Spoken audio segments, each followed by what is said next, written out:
pre, tras y posoperatorio. Como siempre lo menciono cuando tengo oportunidad de hablar sobre fusión, artrodesis y metabolismo óseo, desde mi punto de vista esto es la garantía de que el trabajo del cirujano de columna se va a mantener a largo plazo y evitar muchas complicaciones.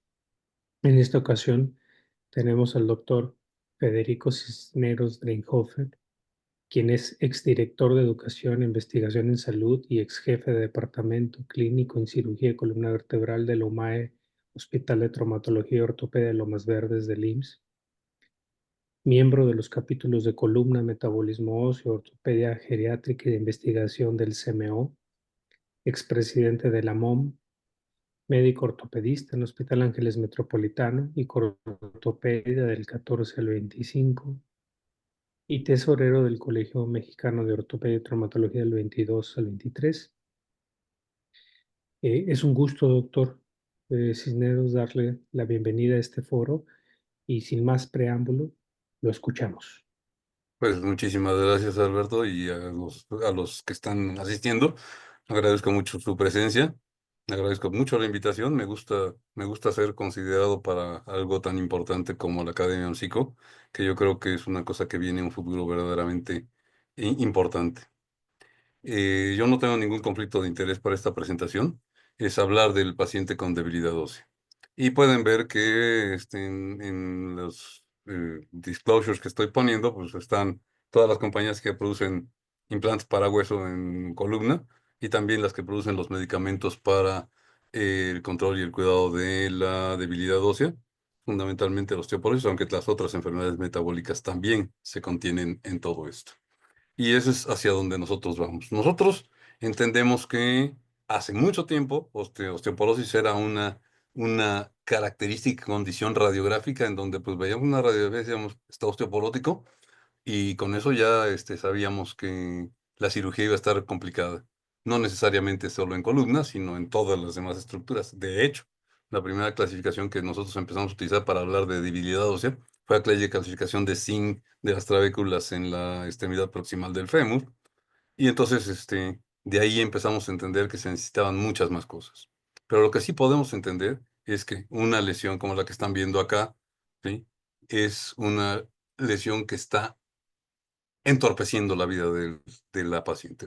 Sí, generalmente afecta mucho más a las mujeres, como bien lo saben, y afecta con mucho su calidad de vida y su desempeño en lo general. El tratamiento de estas debilidades óseas tiene como objetivo principal prevenir las fracturas. Prevenir las fracturas vertebrales, que son las más frecuentes, pero también las fracturas de antebrazo proximal, de antebrazo distal, y las de la cabeza del húmero, que también son bastante frecuentes. Independientemente de la cadera, que es la que casi marca una mortalidad muy importante para los pacientes cuando ya ha ocurrido.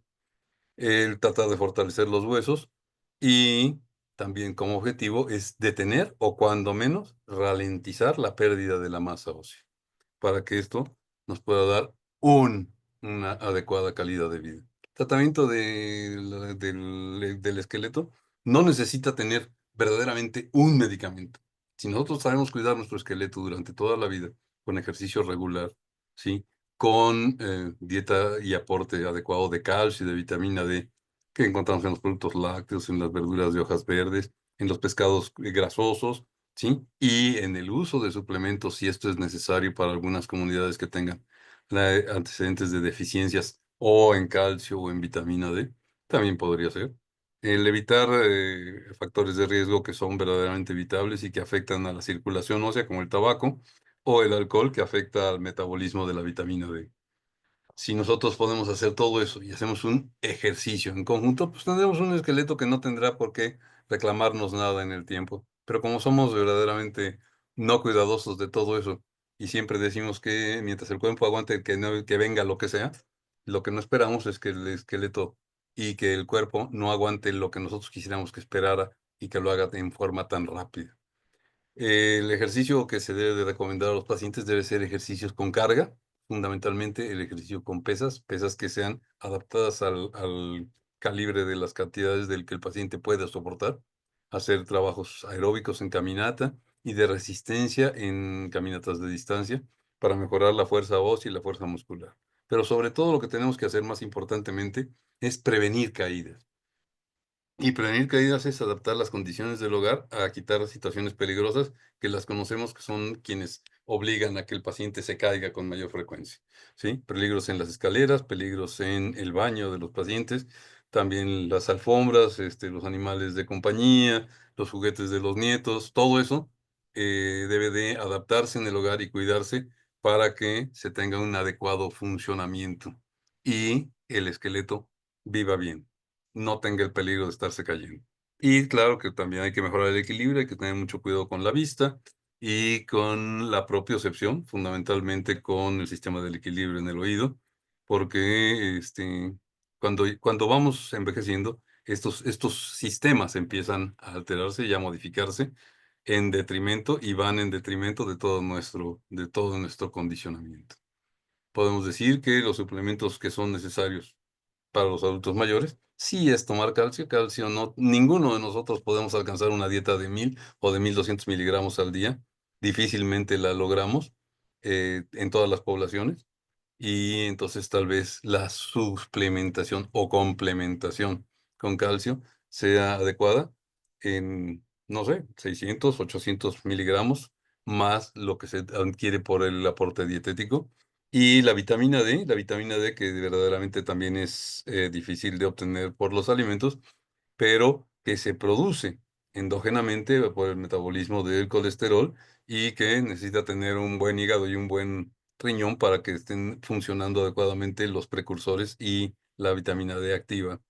Se recomiendan entre 800 y 2000 unidades dependiendo del nivel sanguíneo que manejen las poblaciones y también de la exposición que tengan a la luz solar. Y ya que tenemos una condición en donde ya hay un deterioro de la masa esquelética o la vida del sujeto ya tiene, de la mujer fundamentalmente, ya tiene deficiencias estrogénicas, deficiencias hormonales, no solamente de los estrógenos, sino de muchas otras hormonas, entonces podemos pensar en medicamentos. Y los medicamentos están verdaderamente conocidos, son los antirresortivos, los bifosfonatos o el denosumab y las variedades de ellos y las terapias hormonales las terapias hormonales que incluyen sí a los estrógenos, sí incluyen en ocasiones a los progestágenos, sí incluyen a los moduladores de receptores de estrógenos, sí incluyen a los análogos de la paratormona, sí, no solamente a la teriparatida, sino a la valoparatida, y recientemente al anticuerpo monoclonal que estimula la formación y reduce la resorción ósea por actividad directa en el sistema, que también es un sistema endocrinológico, de la esclerostina en el WNT beta-catenina, que es el encargado de todo eso. Podemos decir que la osteoporosis debe de manejarse fundamentalmente a partir de que la mujer tiene su menopausia. La menopausia es aproximadamente a los 50 años. En México ha bajado eso a los 48 años, pero se conoce que el tratamiento con estrógenos es una primera vía de mantener la calidad del hueso y las condiciones de salud de la misma paciente. Cuando no pueden llegar a esto, pueden utilizarse los moduladores de receptores de estrógenos y esto es por tal vez un poco más de tiempo. Y si no hay esa posibilidad, entonces podemos utilizar otro antirresortivo, que es fundamentalmente cualquier bifosfonato de los 4 que tenemos en el mercado y que complementan toda esta posibilidad de poder manejar a una paciente con medicaciones que no son tan exonerantes. Sin embargo, hay ciertas características. El manejo con estrógenos, si la paciente puede tolerar los manejos con estrógenos e inclusive a veces con progestágenos, siempre y cuando mantenga la matriz, entonces en esos casos puede utilizarse por largos tiempos. Conocemos pacientes que han utilizado por más de 20 años la terapia de reemplazo hormonal y funcionan muy adecuadamente. Sin embargo, o sea, la estadística y los estudios han demostrado que la terapia de reemplazo hormonal debe ser utilizada por el menor tiempo posible y a la menor dosis posible por su asociación tan importante con el cáncer de mama, que es uno de los cánceres más importantes y frecuentes en la mujer. De hecho, es el más frecuente. Y entonces, ahora se habla de que se deben de utilizar por 2 años y por dosis que ya no son los 0.625 ni los 0.125, sino ahora los 0.0125. Entonces, lógicamente que eso no está en el manejo de ni los neurocirujanos ni de los ortopedistas, debe de ser manejado por alguien que maneje a la mujer en la etapa posmenopáusica, en el climaterio, y entonces ya poder determinar qué otro conducta de tratamiento pudiera seguir. El raloxifeno, que es el modulador de receptores de estrógenos, no debe utilizarse inmediatamente después de la menopausia, pero puede utilizarse años después porque tiene frecuencia de síntomas vagales y que la mujer pues le molestan un poquito por esto de los bochornos y puede utilizarse inclusive por más de 10 años, ¿sí? Pero de todos modos, ambas terapias son terapias débiles en cuanto a al mantenimiento del esqueleto. Si son formalmente seguidas, pueden ser la terapia de por vida para las pacientes. Si no es así, tenemos a los difosfonatos. Y los difosfonatos, aunque tengan problemas para su absorción y para su prescripción, para su, su seguimiento y su toma en forma adecuada, porque el problema más grande que tienen estos medicamentos es la adherencia, el paciente abandona muy rápidamente la terapia. Si esto no sucede, el paciente tendrá muchas posibilidades de tener un buen destino en su calidad de hueso. Si ya pasó el tiempo y lo que sucedió es que ya tuvo una lesión o una pérdida muy importante, podemos utilizar el formador de hueso. Y el formador de hueso, el típico que se conoció, pues es fundamentalmente un análogo de la paratormona, que es la teriparatida, y que puede utilizarse en etapas más tardías, en donde ya hay daño del esqueleto.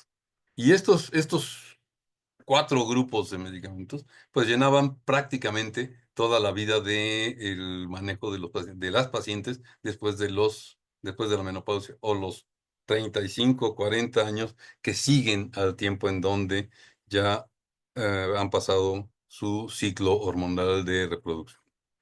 Lógicamente que en los últimos años esto ha sido modificado y beneficiado por la aparición fundamentalmente de anticuerpos monoclonales. El primero de ellos es un antirresortivo, que es el denosumab, y que utiliza las mismas vías y los mismos caminos que las indicaciones de de los moduladores de receptores de estrógenos y de los difosfonatos.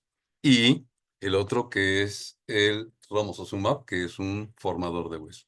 Las actividades son verdaderamente diferentes entre los dos. Uno actúa directo sobre la osteoclastogénesis y el otro el romosozumab, actúa fundamentalmente en la producción de matriz ósea y actividad osteoblástica para formación de hueso. Y lógicamente que una vez que hemos ya decidido alguna terapia con los pacientes, lo más importante se vuelve tener un adecuado monitoreo. El monitoreo debe de hacerse fundamentalmente con densitometría ósea. No es el mejor método existente, tiene muchos bemoles que tienen que ser verdaderamente cuidados y adecuados a el conocimiento. Y la densitometría debe de hacerse cada uno o cada 2 años. En la actualidad han conocido que en las poblaciones en donde se hace fácilmente el estudio de densitometría, las pacientes están haciendo como que cada 3 meses una densitometría. No tiene ningún chiste, ¿sí? Solo porque la pusieron muy barata, los pacientes dicen, ah, pues a ver cómo voy. Pues no, no van a haber grandes cambios. Entonces hay que cuidar un poquito también esa indicación. El evaluar los factores de riesgo es importante para saber en qué pacientes debemos de determinar un tratamiento. Es para vías preventivas, fundamentalmente utilizar la herramienta más conocida, que es el FRAX, que es la valoración del riesgo de fractura en los próximos 10 años para cualquier órgano esquelético y en especial para la cadera. Y el seguimiento también debe de hacerse o conviene hacerse con la bioquímica del remodelamiento óseo, utilizando un formador y utilizando un indicador de la resorción ósea. Para la formación, pues tenemos a la fosfatasa alcalina, es el más burdo de todos, pero tenemos la fracción ósea de la fosfatasa alcalina y tenemos a los propéptidos de colágeno tipo 1, que es el carboxilo terminal y el amino terminal, y también a la osteocalcina, que es también una proteína que se produce en la formación del hueso en el momento en donde se está formando el material osteoide. Y sus consideraciones es saber qué tanto están balanceados para saber qué tanto se está formando de hueso. Los indicadores de la resorción ósea, bueno, pues son también importantes y es conocer cómo se está consumiendo el hueso. Sí, están los telepéptidos amino y carboxilo terminal, que son el CTX y STNTX, y que son bastante específicos para la eh, degradación de la colágena ósea. La desoxipiridina, que es el DPD, también es de producto de las cadenas de unión de estas cadenas de colágena y también es un buen indicador de del consumo de hueso. La fosfatasa ácida resistente al tartrato, que es una actividad enzimática del osteoclasto y que tal vez es un poco, un poco volátil ese estudio, no es el que más se debe utilizar. Y los más sencillos son la hidroxiprolina creatinina y el calcicreatinina urinaria, que no son específicos para el hueso, pero que son indicadores de el consumo proteico de la colágena. Veámoslo con un caso. Es una mujer que vino en el año 2000 después de una caída de espalda y con dolor y que pues había tenido 3 meses, 3 años antes su menopausia. Es una mujer delgada, ¿sí? Tiene un índice de masa corporal como de 21, ¿sí? Tiene 49 años, pesa 59 kilos y mide unos 70. Entonces, pues, de la caída de espalda salió muy bien, pero tenía una inquietud por saber qué pasaba con su densidad mineral ósea y si ella necesitaba algún tipo de tratamiento para prevenir osteoporosis. Lógicamente que, pues aquí se ven los determinantes que dice de la osteoporosis para la densitometría, y pues tiene -1.7 para la columna vertebral y -0.3 para el cuello del fémur. Lógicamente que, pues, uno pensaría que es una paciente que si está en la posmenopausia inmediata, podría ser un candidato adecuado para los estrógenos. Es lo que se le propuso, sin embargo, le pedimos la evaluación a ginecología. Ginecología dijo, pues ya tiene un antecedente de un cáncer de mama en familiares que no son estrógenos dependientes, pero más vale que utilicemos un modulador de receptores de estrógeno. Y con eso fuimos llevándola durante estos años que se ve aquí apareciendo, ¿sí? Pero después de 5 años de tratamiento y que no se controlaba la resorción adecuadamente, entonces la paciente se cambió al endronato.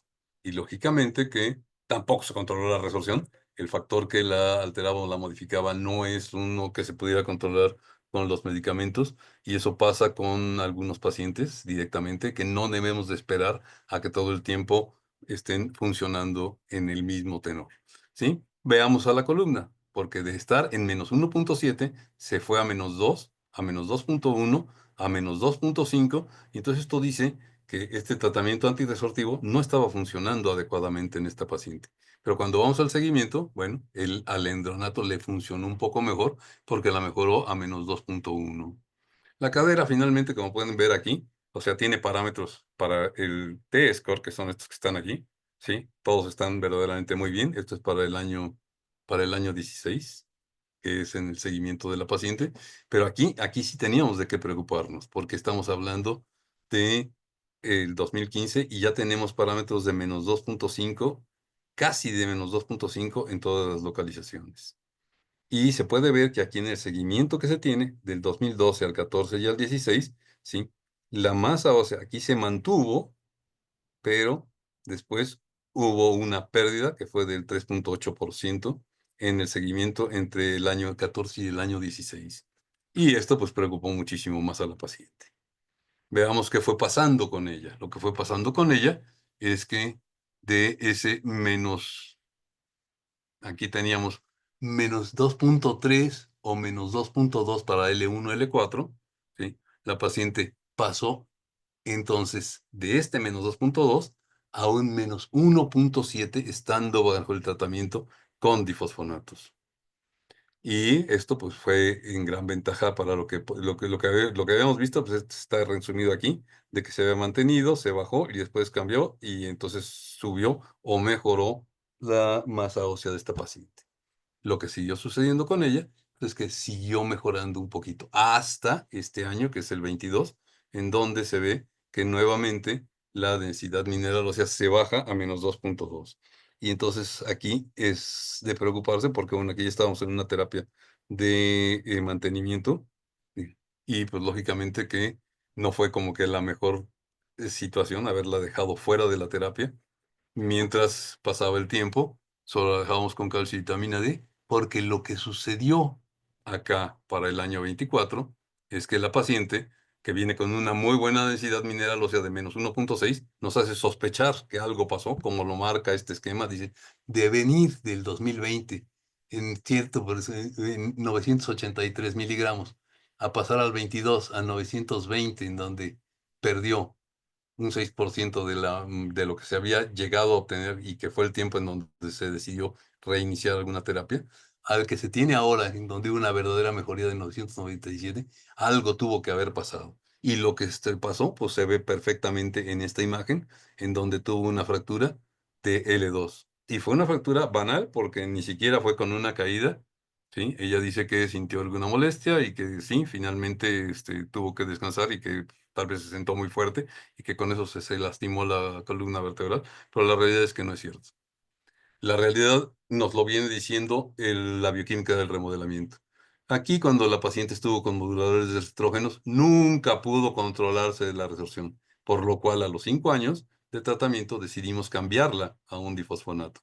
Y en el difosfonato tampoco pudimos controlar la resorción, ¿sí? Y cuando se disparó, verdaderamente importante, entonces decidimos cambiar por otro que pudiera ser más razonablemente adecuado y tampoco fue el ideal. Aunque la densitometría iba muy bien, la bioquímica del remodelamiento nos estaba diciendo que esto no estaba funcionando adecuadamente. Y entonces la dejamos descansar del tratamiento, solo con calcio y vitamina D durante el tratamiento, y pueden ver que la resorción entró a límites normales. Regresamos, estos fueron 3 años de ibandronato, regresamos a utilizar los otros 2 años que nos faltaban de tratamiento y se volvía a alterar adecuadamente. Entonces decidimos dejarla en reposo, pero cuando empezó a perder masa ósea, entonces decidimos ya meterla a un programa de un anticuerpo monoclonal. Claro está, que fue cuando ocurrió la fractura. Y esto pues también se ve para el indicador de la formación ósea. Si el otro se disparaba, este tiene igualmente que dispararse en forma ideal, porque el osteoclasto, ¿sí? Va siendo la primera acción, pero el osteoblasto va siguiendo al osteoclasto. Y entonces, sí, el remodelamiento y la formación van seguidos de un fundamento que es el que se puede entender, por lo cual se disparó todo en todo momento. Sin embargo, durante todo el periodo, la paciente nunca tuvo un verdadero disparo o una elevación importante o una pérdida importante del indicador de la formación del hueso.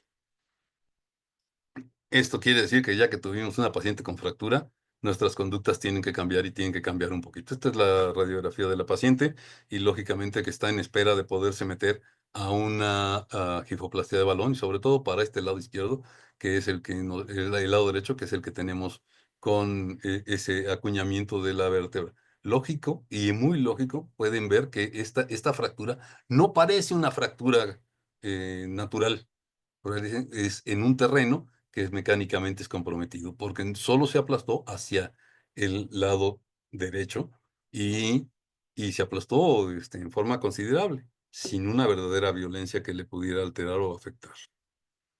Cuando ya tenemos una paciente con una fractura vertebral previa, entonces debemos de considerar, y así lo consideran todos los esquemas, que tiene una osteoporosis establecida o inclusive una osteoporosis severa y te requiere un cambio, un enfoque más intensivo en el tratamiento, con cambios en el estilo de vida, con ejercicios que ahora sean de bajo impacto y supervisados para evitar caídas, sí, cuidando ahora sí nuevamente las condiciones del hogar, esto de las alfombras, esto de los tapetes, esto de los medicamentos sedantes que los mantienen un poco nubilados, todo esto debe de ser bien cuidado y también pensar en poder utilizar un bastón o una andadera. Entre menos se necesite limitaciones, es mejor tener un bastón que tener una andadera, es mejor tener una andadera que tener unas muletas.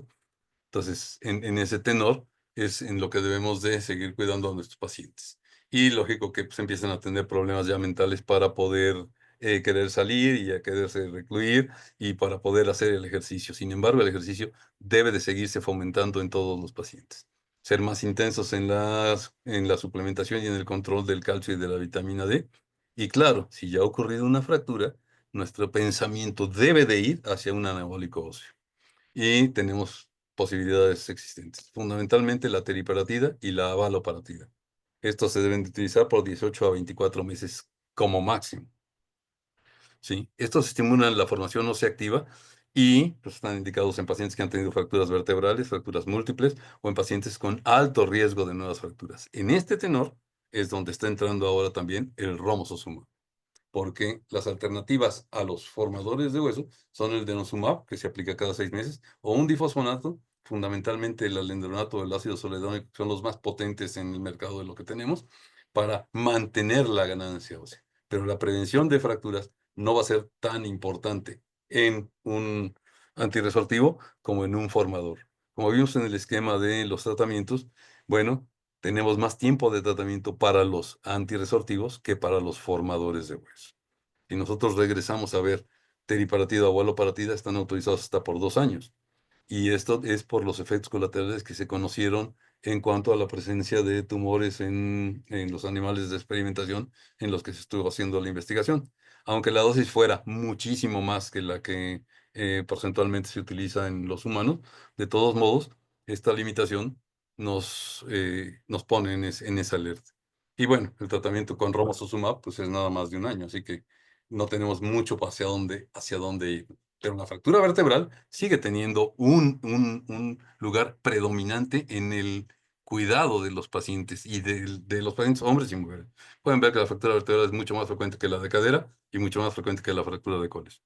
Pero muchísimo más frecuente en las mujeres, ¿sí? Incluyendo las vertebrales, antes que la cadera. Sin embargo, bueno, la cadera es la que predomina en el mercado y en el ejemplo de las mujeres y el miedo que más le tienen. Pero cuando una paciente ya tuvo una fractura de cadera, tiene la posibilidad de haber tenido con 1 o 2 fracturas de cuerpos vertebrales sin que hayan sido notadas. Y una fractura vertebral va a llevar a una mayor incidencia de nuevas fracturas vertebrales. Cuando no ha ocurrido ninguna, pues tienen posibilidad de tener una. Pero si ya tuvieron una, la posibilidad se triplica. Y si ya tuvieron más de una, la posibilidad sí que quintuplica. Y entonces, bueno, esto va en deterioro de la calidad de vida de los pacientes. Y también el aumento de la mortalidad. A mayor número de fracturas vertebrales, mayor mortalidad, que bueno, sube directamente hasta el 45%. ¿Por qué se fracturan las vértebras? Por desgracia, eso nos queda verdaderamente claro. Pero, o sea, permiten que nuestra calidad de vida y nuestro funcionamiento, porque caminar se va verdaderamente a ver alterado, pues no sea de ayuda. Conocemos desde hace mucho tiempo que quienes son responsables de esta resistencia son fundamentalmente las trabéculas óseas.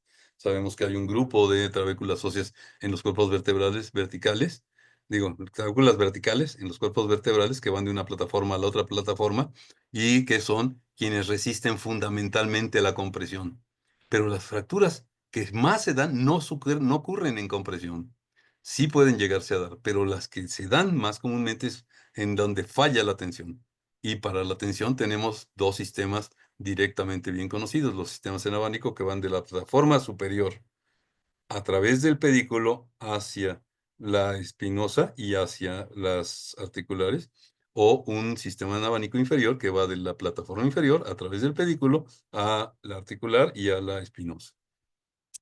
Si nosotros entrecruzamos todos los sistemas trabeculares, podemos entender que el pedículo es la estructura más sólida que tenemos dentro de nuestro organismo, en las vértebras, y que es el mismo que nosotros utilizamos para decir que estamos haciendo instrumentaciones, que estamos viendo lesiones graves cuando estos ocurren con tumores, ¿sí? Cuando el pedículo se ve afectado y alterado, lógicamente que la resistencia hacia allá ha fallado importantemente. Cuando no es así, ¿sí? Entonces tenemos esto de un triángulo de base anterior en donde los sistemas de tensión, que son los sistemas en abanico, pues no participan. Este triángulo de base anterior es en donde ocurren con mayor frecuencia los acuñamientos de los cuerpos vertebrales. Cuando se pierden los sistemas en abanico, lo que va sucediendo es que van aplastándose las plataformas vertebrales. Y es típicamente raro que eso suceda, pero en las mujeres con osteoporosis, la plataforma inferior es la que se ve en muchas ocasiones como más afectada. Eso lo conocemos desde hace también unos años. Esta es una investigación de hacia el 2095, en donde sí se conoce la fuerza compresiva que sucede en los cuerpos vertebrales y su correlación con la tensión y con la densidad ósea y con las regiones de las vértebras. Y entonces en este estudio de Singer pues, se ve perfectamente que la falla a la tensión es más en las vértebras torácicas, ¿sí? Superiores, ¿sí? Y mucho menos la falla en tensión hacia las vértebras lumbares. Y la falla en compresión, lógicamente que ocurre mucho menos en las vértebras torácicas y se incrementa hacia las vértebras lumbares. Cuando nosotros vemos que esto puede pasar, pues nada más tenemos que voltear la gráfica y ver qué es lo que le pasa a la columna osteoporótica, ¿sí? Aquí va a fallar en tensión y va a fallar muy importantemente y es en donde más ocurren lesiones porque no se necesita la gran falla de carga, el gran esfuerzo o la gran violencia para que se fracturen las vértebras de arriba. Aquí se necesita mucha más violencia en donde para que esto ocurra. Y corresponde un poquito ya con la deformidad que estamos viendo en nuestra columna vertebral. Esta es una falla a tensión, estas son fallas en compresión y lógicamente que son más comunes las que ocurren para la columna torácica. ¿Qué sucede con esto? ¿Sí? Una vez que vamos perdiendo la distancia de los cuerpos vertebrales por anterior, pues el centro de gravedad se nos empieza a mover hacia adelante y se nos empieza a salir del cuerpo. Y cuando se empieza a salir del cuerpo, pues empieza a darnos más posibilidad de que nos vayamos a caer. Es un mayor momento de carga en flexión y además, no solamente es un momento de carga en flexión, sino que además los músculos posteriores y los ligamentos deben de hacer mucho más carga de energía para soportar el momento aumentado de flexión. Y entonces hay mucha más resistencia a las cargas de fuerza compresiva y que llevan a esta falla del esqueleto vertebral. Veamos alguna paciente. Esta es una paciente joven, 66 años. Toda paciente que es más joven que yo es paciente joven. Ella es delgada también, tiene un índice de masa corporal de 20. Y sufrió una fractura del radio no desplazada el año pasado, en el mes de mayo. Para septiembre sufrió un dolor de espalda, se manejó conservadoramente. Y en septiembre sufrió dolor de espalda sin tener ninguna violencia que ella reconociera, ¿sí? Pues lógicamente llegó a un servicio de urgencias, la manejaron como una contractura muscular y siguió persistiendo con la molestia. Entonces, 2 meses después, agarran y pues ya dicen, bueno, vamos a hacerte una radiografía y diagnostican que tiene una fractura de T2. Ella tiene algunos antecedentes que ninguno es de tanta importancia para decir que tuviera una osteoporosis importante o severa, ¿sí? Pero este, lo que le acontece es que ahorita para su dolor está controlada con paracetamol, Soloro 7, pregabalina, y además, ya como vieron que estaba una vértebra afectada, le dieron tanto vitamina D y calcio en dosis un poco más aumentadas, ¿no? Entonces, esa es la terapia que tiene. Ella se sabía con osteoporosis, ¿sí? Porque esto sucedió en el 23, pero en el 19 ella se había hecho una densitometría. Y cuando se hizo la densitometría, pues ya habían dicho que tenía una osteoporosis severa con menos 4.4 desviaciones estándar en el test score para la columna vertebral, pero también tenía osteoporosis en la cadera con el -3 desviaciones para el cuello y para el total de la cadera, y que lógicamente cuando lo vemos hasta acá, el -2.9 en el Z-score para la columna vertebral, hasta nos haría pensar que tiene una forma secundaria de pérdida de la masa ósea. Y entonces, bueno, esta es la radiografía de la paciente. Uno puede ver que ya tiene esta cifosis de la viejita, que bueno, no está tan viejita. Y pues ya no necesitan ver que sí tiene una fractura de T12, pero también tiene una de L1, también tiene una de T11, tiene una disminución del lado de acá, de T10, de T9, y nos vamos a las lumbares y también tiene para L2 y subfrecuentemente. Entonces, esta columna es una columna que tiene una incapacidad para soportar las cargas normales a las que está originalmente diseñada a a soportar. Es muy lógico que también se le ofreció primero una gifoplastia de balón en cuando menos 2 o 3 cuerpos vertebrales para mejorar esta cifosis que tiene. La paciente no lo acepta. La manejaron con un corsé de Jewett. Bueno, viene conmigo y no traía esa densitometría, pero le pedí una nueva densitometría y lo que pueden ver es que pues, sí está verdaderamente muy por abajo. No está en -4.4, sino está en -5.5 para L1, L4. Y, pues, lógicamente, el -3.9 hace pensar que la paciente pueda tener algo más grave. Y claro que también lo tiene en la cadera.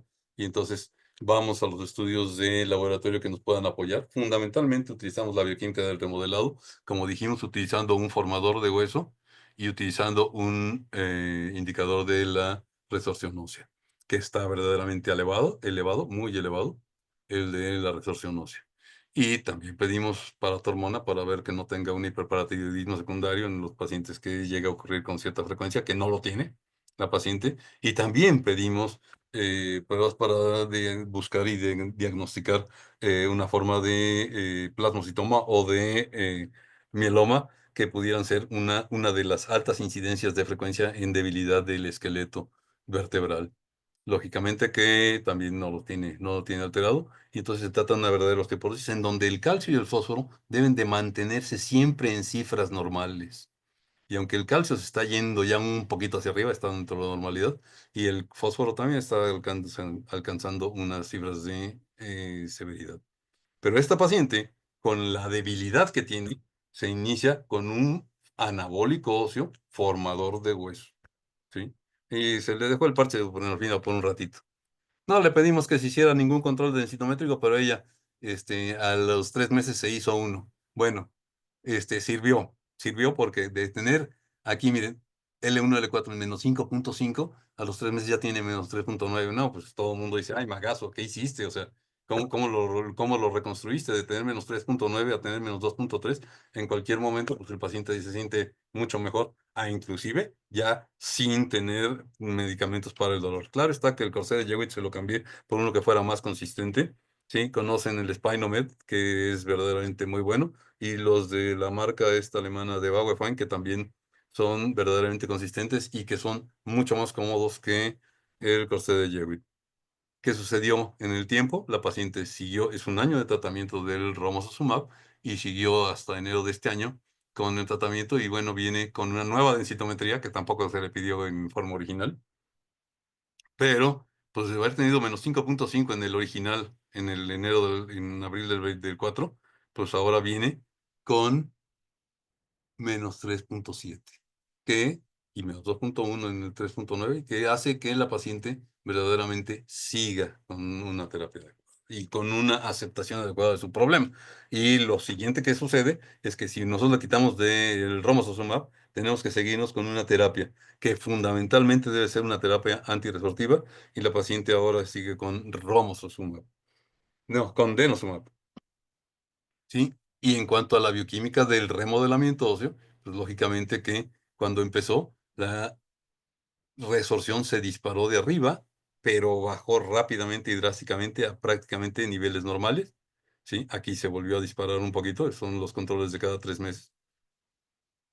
Y la formación de hueso rápidamente se disparó y después entró a su modelamiento normal. ¿Qué es lo que ha demostrado los estudios científicos? Los de prueba, este es del estudio FRAME, de la caracterización para romosozumab, y puede verse que comparado contra placebo, aquí, esta es densidad mineral ósea de la columna lumbar, pues aumenta y aumenta violentamente contra lo que se ve con el placebo.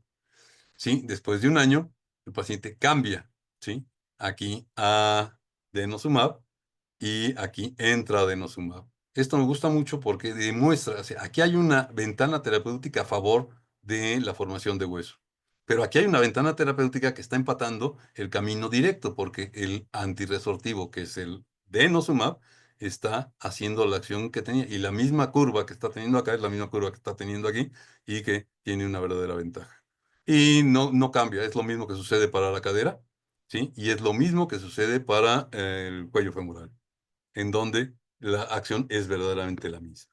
Lo que sí es importante para todo lo que yo decía, nada más que quiten la pregunta de Rodrigo aquí, y entonces exactamente esto pasa con la bioquímica del remodelamiento. Este es el formador de hueso, es un propéptido colágeno, el amino terminal, se dispara la formación, pero se baja la resorción. Y después, en el seguimiento, se mantiene aplanada todo el remodelamiento óseo con esta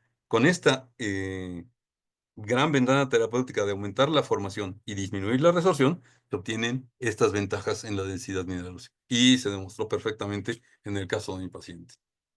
Bueno, esto ya no pasa. ¿Qué hice? Ah, ya pasé. Entonces ahora tenemos a la paciente que ya llega con nosotros, que ya llega con una fractura vertebral y que tenemos que ofertarle algo. Y lo algo que le vamos a ofertar es restablecerle el balance sagital y la calidad de vida. Pero para eso necesitamos no solamente tener una evaluación clínica completa con historia clínica, con manejo del dolor de la paciente, con valorar la capacidad funcional de la misma, sino hacer los estudios de imagen, fundamentalmente la resonancia magnética y la tomografía. Ahora tenemos la posibilidad de utilizar sistemas computarizados para el cálculo del balance sagital, ¿sí? Evaluar la densitometría, claro que sí. Si la paciente tiene un score de menos de 1.5, es una paciente que su pronóstico quirúrgico es verdaderamente eh, satisfactorio. Si tiene menos de 3 o de 4 desviaciones estándar, es un pronóstico verdaderamente de mucho cuidado.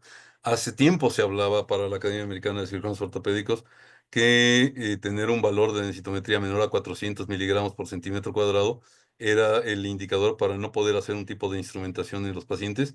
En la actualidad eso está cambiando y variando importantemente. Tiene que ver un poquito con la utilización de la proteína morfogenética ósea, que en pacientes se ve como que beneficiado. Tiene que ver con los nuevos diseños de los implantes, con los tornillos expandibles y con los cementados, y que están cambiando eso porque, o sea, si yo tengo una paciente que tiene una densidad mineral ósea de -5, como el caso de la del romosozumab, y viene con una fractura o con un compromiso neurológico, no tengo por qué esperarme a que tenga ya 6 meses de tratamiento con un anabólico para poder meterla a un tratamiento quirúrgico. Tenemos que revisar los medicamentos que está tomando. Fundamentalmente hay que buscar si ya tienen un tratamiento con algún anabólico óseo. Si esto falló, este es un mal pronóstico el que nosotros pensemos en hacer una intervención quirúrgica. Tenemos que optimizar la salud ósea con calcio y vitamina D. Y de ahí también hay que saber que si la paciente ya tiene un tratamiento con teriparatida, el tratamiento con teriparatida es de 2 años. Y también si ya tiene un tratamiento con romosozumab, es un tratamiento para 1 año. Y todos esos tratamientos deben de ir acompañados con aporte de calcio y de vitamina D. Evaluar el riesgo quirúrgico, que es lógico. Utilizar los servicios de rehabilitación y fisioterapia, hacer una información adecuada al paciente, a la familia de la paciente, y el consentimiento informado, mencionando todos los riesgos posibles. La planificación preoperatoria es indispensable, y también deben de hacerse consideraciones a la salud mental de estos pacientes con apoyos con servicios de psicología. Porque ya se conocen en el momento actual los avances en la mecánica de la osteoporosis con tratamientos eh, antiosteoporóticos, y que estas drogas están teniendo muchos efectos benéficos, pero también algunos efectos que han sido deleterios para cualquiera de ellos. Y esta es una revisión de un metaanálisis de qué hacer con nuestros pacientes con una deformidad espinal del adulto. Y lógicamente dice, bueno, pues nosotros tenemos que hacer tratamientos de alineación, de alineación del balance sagital, y claro que prevenimos fracturas osteoporóticas y mayores posibilidades de mejorar las cargas de compresión en los cuerpos vertebrales. Y lógicamente que tenemos algunas desventajas, que tenemos posibilidades de hacer una sobre o una subcorrección, permitiendo entonces la cifosis del segmento proximal. Y entonces el pensamiento crítico de lo que ellos dicen es que la mayoría de los estudios soportan el uso de los alineadores de la columna, fundamentalmente los procedimientos con cajas anteriores, y que están limitados porque no tenemos suficiente información científica. Como nosotros hablamos de fusiones de columna vertebral en pacientes con columna vertebral afectada directamente por debilidad ósea, debemos pensar en las funciones largas. Es mejor utilizar fusiones que lleguen al upper thoracic que al lower thoracic, y lógicamente que Hacerla para la columna torácica superior disminuye la posibilidad de cifosis, mejora el alineamiento sagital y distribuye mucho mejor el estrés. Las fusiones de columna alta torácica pues tienen mayor sangrado, eso también ha ido mejorando, ¿eh? Con las técnicas que tenemos ahora para localizar los pedículos y para la colocación de todo ello, pero sí tienen mayor pérdida de sangre, sí, que los que se hacen fusiones inferiores. Estas largas construcciones pues incrementan la complejidad quirúrgica y en realidad los estudios también necesitamos tener mucho más estudios que nos lleven a saber qué es lo que está pasando con este restablecimiento del balance sagital y con las fallas que ocurren de estos tratamientos en el tiempo. El utilizar los tornillos y los ganchos con cerclajes aumenta la rigidez de las instrumentaciones y lógicamente que pueden reducir las tasas de cifosis o de falla de los segmentos por arriba de donde está la instrumentación. Es limitada la evidencia que existe y se necesitan muchos más estudios para poder saber qué pasa. El de los tornillos expansibles pues tiene mayor estabilidad en las construcciones, mejoran las tasas de fusión y reducen la pérdida de los tornillos. También se necesita mucha más experiencia para poder dar las consideraciones adecuadas hacia eso. Y lo que se tiene más experiencia es con los tratamientos de aumentación, la SIFO y la gifoplastía, incluyendo algunos elementos que no sean nada más cemento, sino también biodegradables, y que, bueno, mejoran importantemente el pull-out de los tornillos y de la generalidad de los cuerpos vertebrales, redistribuye las fuerzas y reduce el riesgo de las fracturas vertebrales adyacentes. Claro que esto debe de llevar un tratamiento de fortalecimiento del hueso, porque si no, la combinación entre hueso duro, cementado, contra hueso débil osteoporótico, va a condicionar la posibilidad de una siguiente fractura. Claro que se conoce que los riesgos de los tratamientos de aumentación pues son la fuga del cemento, con posibilidades de embolización o con posibilidades de lesión neurológica, que son verdaderamente los más peligrosos que se tienen. Y también el de que ocurra una fractura en segmento adyacente. Veámoslo con una paciente. Esta es una paciente mía que tenía una anemia hemolítica autoinmune, es tratada con altas dosis de esteroides por 4 años y desarrolla una osteoporosis verdaderamente severa, en donde, pues como pueden ver, se ve una columna transparente y pues se le ofreció una cifoplastia de balón más un corset de tóraco-lumbosacro. Para la osteoporosis se le ofreció también entrar al calcio con vitamina D más romosozumab, y para el dolor se le siguió manejando con tramadol y clofenaco, e inclusive para más esteroides por dosis bajas. Este fue el tratamiento que hicimos para esta paciente y el resultado no fue tan satisfactorio porque tuvo complicaciones de sangrado dentro del canal medular y que condicionaron una lesión medular severa y que pues era una posibilidad existente de las complicaciones que se presentan con los tratamientos de aumentación con tornillos con pasado de cánulas a través de los pedículos. Pero sabemos perfectamente que utilizar el romosozumab ha sido de ventaja para disminuir la incidencia de nuevas fracturas vertebrales, inclusive comparándolos con tratamientos con antirresortivos orales, porque puede verse aquí que cuando nosotros tenemos solo el alendronato o el alendronato seguido con el romosozumab seguido con el alendronato, la incidencia de nuevas clínicas, de nuevas fracturas clínicas disminuye verdaderamente en forma muy satisfactoria, en porcentaje cerca del 5%. ¿Qué es lo que se debe pensar en el tratamiento para la columna vertebral en base a que esté dañado la resistencia de los cuerpos vertebrales? Sí, utilizar un bifosfonato puede ser de mucha utilidad, pero utilizar un anabólico como paratormona, seguido de un antirresortivo, que está demostrado por el estudio DATA, ¿sí? Aumenta la capacidad de esto. Y el estudio DATA combinó, ¿sí?, directamente a la teriparatida con el denosumab.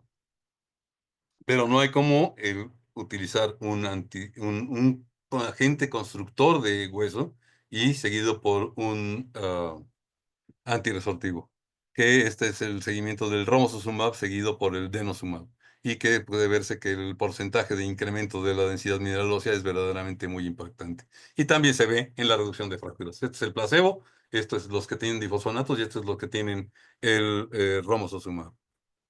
¿Qué se puede decir de ventajas y desventajas de ellos? Teriparatida estimula los osteoblastos, incrementa la densidad mineral ósea, mejora las tasas de fusión, reduce los riesgos de cifosis de segmento adyacente y también tiene mejores tasas de fusión cuando se combina con el denosumab.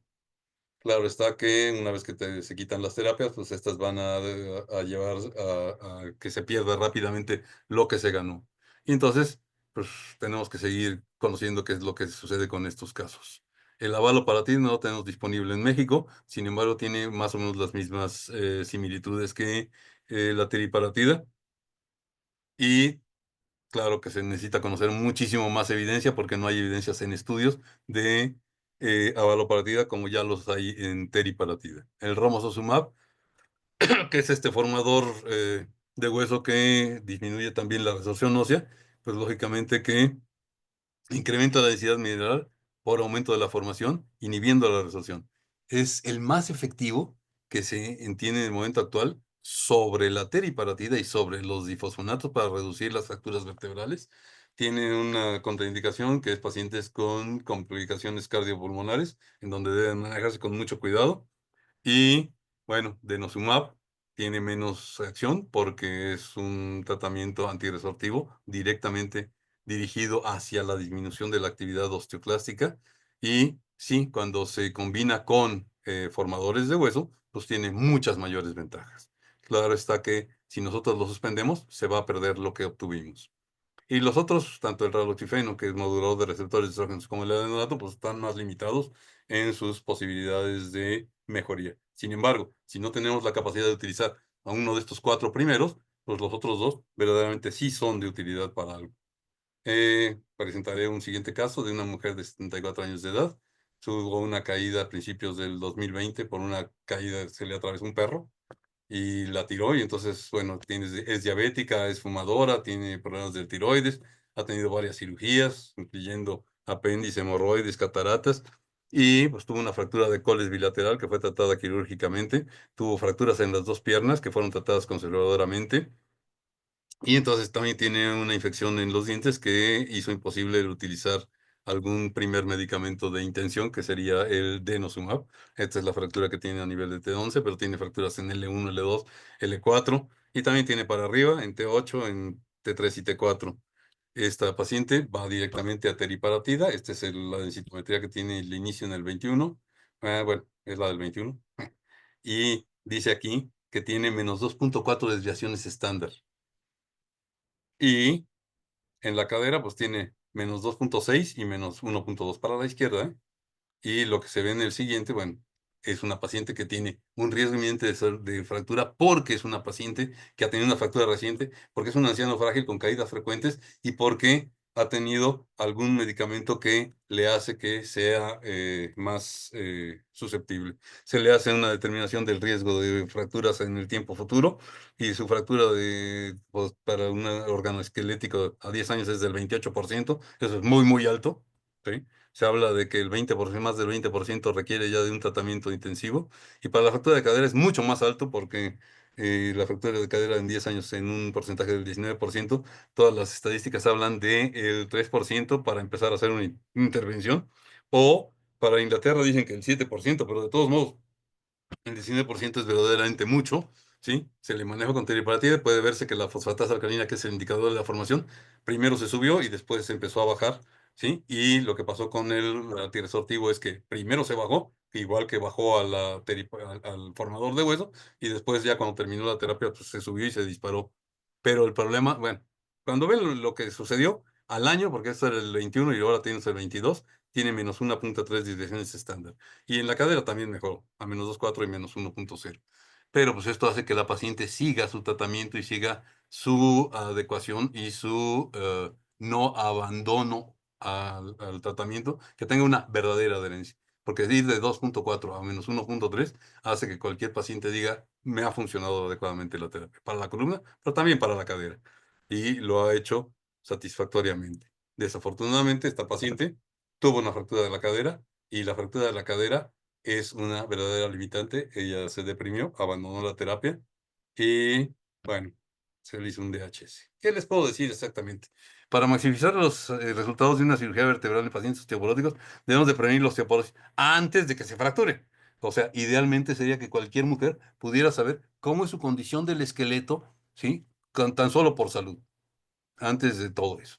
Y si nosotros no la sabemos y no la queremos tratar, debemos de referirla a alguien que sea de nuestra confianza, que sea especialista en hueso, para optimizarla preparatoriamente. Pero como dije hace rato, o sea, si nosotros vamos a esperar a 6 meses que esté aplicándose la teriparatida, para poderla intervenir quirúrgicamente, tal vez no sea el movimiento ideal, y mucho menos si lo que estamos pensando hacer es una aumentación con GIFO o con vertebroplastia.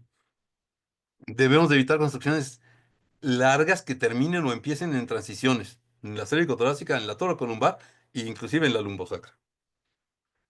Por eso muchos de ellos incluyen ya al sacro. Deben de usarse al menos 3 puntos de fijación por arriba y por abajo del ápex de la deformidad. Las construcciones híbridas, ¿sí? Pueden mejorar la resistencia, usar tornillos pediculares que estén dirigidos en formas divergentes y convergentes alternadamente. Ganchos y alambres pueden aumentar la construcción. Se recomienda, con ser posible, una fijación ilíaca o sacra para las construcciones de fusión largas para que se maximice la estabilidad. Apoyarnos en la columna anterior aumenta la distribución de las cargas, disminuye las cargas al mismo sistema y puede ser y debe de ser o buscar usarse cada que sea posible. La dirección de los tornillos, como dije, puede dirigirse en diferentes posiciones para disminuir la posibilidad de pull out y esto maximizar la fijación. Eh, Directamente aumentando el torque torsional y la resistencia al pull-out de los tornillos pediculares. Y esto de machorear los tornillos no es una cosa que ya se deba de hacer. Quiero decirles que en la actualidad sí, las fracturas vertebrales pues son una patología que vemos cada vez más frecuentemente. Cada vez los pacientes tienen más miedo de eso. Están asociadas con una sustancial mortalidad y morbilidad y mortalidad y están aumentando en prevalencia en nuestra población anciana. Se necesita una educación del paciente, se necesita que tengan conocimientos de la salud, que se adhieran al tratamiento y a las guías de práctica clínica. El inicio de una terapia farmacológica es clave en el tratamiento de prevención de pacientes con osteoporosis. El tratamiento es recomendado en base a la densitometría, a la historia clínica, a la historia de la fractura, a la valoración del riesgo de fractura y el seguimiento debe de ser hecho en base a las densitometrías y a la bioquímica del remodelamiento óseo que nos ayuda mucho. Y claro que las fracturas vertebrales osteoporóticas pueden tratarse conservadoramente, pero claro que no es como que la mejor opción que se tiene ya en el momento actual. Si esto no es exitoso, como muy comúnmente sucede porque va a ir a nuevas fracturas, entonces, o si persiste el dolor o la enfermedad funcional, los tratamientos de aumentación están verdaderamente adecuados. Y cuando se ha perdido ya toda la estabilidad de la columna vertebral, hay que pensar en instrumentaciones largas. Procurar entonces un tratamiento que sea el que mejore la calidad del hueso y que mejore la calidad de vida de nuestros pacientes. Y que en todo momento debemos de pensar en que debe de ser supervisado. Les agradezco muchísimo su atención. Gracias. Muchas gracias, doctor Federico Cisneros. Pasé, Hay me varias pasé un poquito, pero preguntas. todas las preguntas que quieran, por favor. Sí, la primera es del doctor Rodrigo Díaz, que nos pregunta, sabemos que el Evenity se utiliza por un año y posteriormente migrar a Prolia. Ya se ha visto que después de un año ya no aporta gran beneficio. ¿Es posible retomar el Evenity años después, por ejemplo, 5 años después, y que pueda funcionar como la primera vez? Es una, es una posibilidad que nos queda a todos en la mente, ¿no? Nos pasó con teriparatida, en donde decíamos, pues ya se utilizó una vez y algunos pacientes lo reutilizaron en tiempo que fue verdaderamente satisfactorio. Esa posibilidad verdaderamente existe, pero no hay una evidencia científica que nos demuestre que eso pudiera ser como que la condición de mayor utilidad. Pero queda en la mente, es un tema para la investigación. Y lógicamente que sí se sugiere que después de que cambió el Evenity, cosas que yo no había hecho nombres comerciales, lo siguiente es si podemos cambiar directamente a denosumab, pero también podemos cambiar a solendrónico, que es consistente y es un tratamiento anual y son 6 años que se pueden utilizar, o al alendronato, que son 5 años y sí hay que tener un poquito más de cuidados. Muy bien, nos pregunta el doctor Saldívar, ¿cuántos años debemos esperar para hacer un viraje de tipo de medicamento, iniciando con bifosfonato sin osteopenia, si en la densitometría de control a los 2 años no vemos cambios significativos respecto al basal, tomándola en cuenta de que no todos los pacientes pueden pagar un formador? Debemos de cambiarlo en cuando haya ocurrido una fractura. Eso sería como nuestro indicador directo. Si no tenemos una verdadera ganancia de la densidad mineral ósea estando de un tratamiento antirresortivo, sí, sucede no tanto con el alendronato de marca, de patente, sino con los de similares o los genéricos, que efectivamente no tienen tanto punch en el resultado de la densitometría. Pero entonces nuestro factor de toma de decisión no debe de centrarse en la densidad mineral ósea. Efectivamente, si el paciente ha perdido densidad mineral ósea en el tratamiento, es prácticamente que no está tomando nada. Entonces tenemos que voltear a ver si está tomando el calcio y la vitamina D, porque la vitamina D verdaderamente es necesaria para que todos los medicamentos puedan hacer su acción adecuadamente, para que puedan absorberse y, en su caso, también depositarse. Entonces, ahí no podemos combatir por ese lado de que si se bajó la densidad mineral ósea, debemos de buscar un cambio hacia la familia contraria. Efectivamente, si tenemos un tratamiento antirresortivo y no ha funcionado, entonces debemos de cambiar hacia un formador de hueso. Desafortunadamente, el único formador que era un poquito más barato era el granulato de estroncio, que ya desapareció del mercado, pero que funcionaba verdaderamente adecuado en forma adecuada para eso, ¿sí? También tenía una contraindicación muy seria para lo de complicaciones cardiovasculares, pero lógicamente que no hay camino. Pero si no pueden pagar un denosumab, o sea, ese sería el cambio más inocente de si no ha funcionado un alendronato o un difosfonato, cambiar hacia un anticuerpo monoclonal antirresortivo que directamente, ¿sí? No es la misma familia ni es el mismo efecto que está haciendo en las células óseas. 5 años de alendronato pueden ser seguidos por solendrónico o 5 años de difosfonato. Cualquiera de ellos puede ser seguido por 10 años de denosumab. Muy bien. Nos pregunta Juan Manuel Morales Sánchez, te felicita por una muy buena ponencia. Concreta, Gracias. mencionaste programas de computadora para el cálculo de balance sagital. ¿Cuál en tu experiencia es el más útil para realizarlo? Y Esa, otra esa pregunta. te la paso a ti. Tú tienes mucha más experiencia con el cálculo del balance sagital en planificación preparatoria. Muy bien. Y otra pregunta, ¿en qué momento tendríamos que considerar una causa secundaria de pérdida ósea en un paciente que ya recibe tratamiento con bifosfonatos? Me ayuda mucho que se haga el seguimiento con la bioquímica del remodelamiento. Eso te va orientando y te va orientando bien en saber qué está pasando. El primer indicador rápido es si el calcio se te dispara, el paciente no está teniendo un problema que se llama osteoporosis, está teniendo un problema que es un hiperparatiroidismo o una osteodistrofia renal o una enfermedad tumoral. Hipercalcemia a eso nos dirige. Hipocalcemia nos dirige a deficiencias nutricionales y deficiencias enzimáticas también que pudieran tener los pacientes. Si el fósforo es el que se está disparando, sí, para arriba, estamos teniendo un problema fundamentalmente de balance del hueso, que puede ser una enfermedad metabólica como el Payet óseo, y como cualquier otra de las que producen hiperosificación. Cuando se va para abajo estamos ante una forma de vitamina D, de deficiencia de vitamina D, Y el más común que ocurre en poblaciones, en todas las poblaciones, no es el de deficiencia de vitamina D, sino es el raquitismo hipofosfatémico y que, pues, sí, también tiene alguna base genética. Entonces, sí, cuando no nos funciona la bioquímica del remodelado, debemos de empezar a buscar algo que nos esté dando ahí. Cuando lo tenemos en pacientes jóvenes, que no habría una razón para que el Z-score estuviera disparado, si el Z-score está más allá de -2 desviaciones estándar, debemos de orientarnos a pensar que tiene un problema metabólico no osteoporótico directamente. ¿Se captó?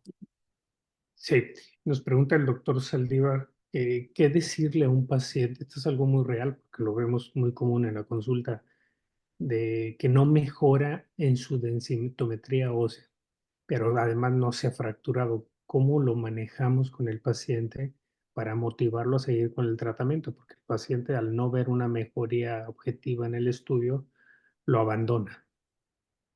La primera cosa es que esté verdaderamente respetando el tratamiento del paciente. Muchas veces no respetan muy bien el tratamiento o dejan la vitamina D fuera de su ingesta. A veces muchos de esos pacientes lo que tienen es miedo porque les han dicho, y bueno, es real, si combinan calcio con vitamina D, tienen más posibilidad de hacer piedras en los tubos de vesícula o tubos del riñón, y entonces tienen miedo de que eso pueda suceder. Si el paciente ha tenido una enfermedad litiásica, es un paciente que debe de cuidarse con mucho, debe manejarse con mucho cuidado de la vitamina D.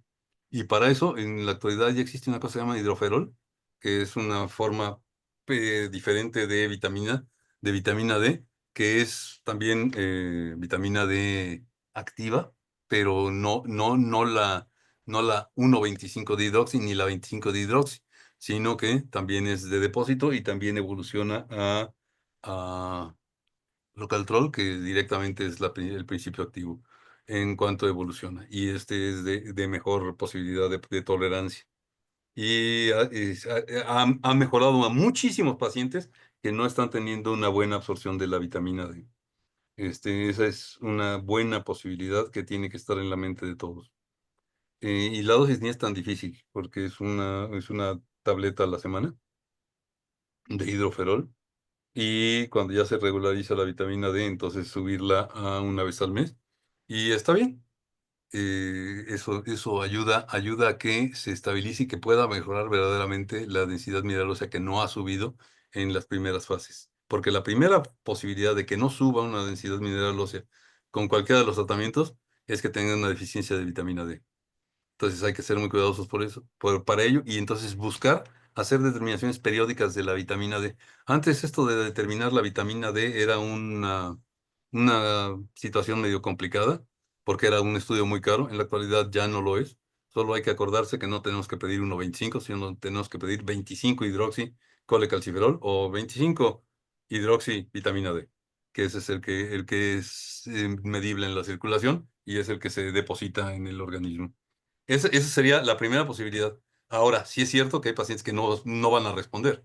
Y si un paciente no ha respondido a un tratamiento de 2 años y la densidad no demuestra modificaciones, entonces debemos de primero buscar lo de vitamina D y después cambiarlo por una terapia que sea formadora de hueso. Y en ese caso, la posibilidad más cercana, sin irte a teriparatida o a romosozumab, la posibilidad más cercana sería irse a denosumab. Denosumab que en forma de colateral permite que se siga formando hueso. ¿Contestado? Y sí, y por último, el doctor Edgar Joaquín Cardeña Morales pregunta si podrías comentar estrategias en pacientes con insuficiencia renal crónica o hipoparatiroidismo. En ambos casos, se sale de lo habitual, ¿sí? O sea, insuficiencia renal, lógicamente tiene que tener una adaptación en la dosis de todos los medicamentos que se tienen, ¿sí? Si yo estoy dando una medicación como denosumab en un paciente con insuficiencia renal y que tiene menos de una depuración que tenía de menos de 0,30. Lo primero que pensaría es que tengo que tratar la insuficiencia renal antes que pensar en la osteoporosis.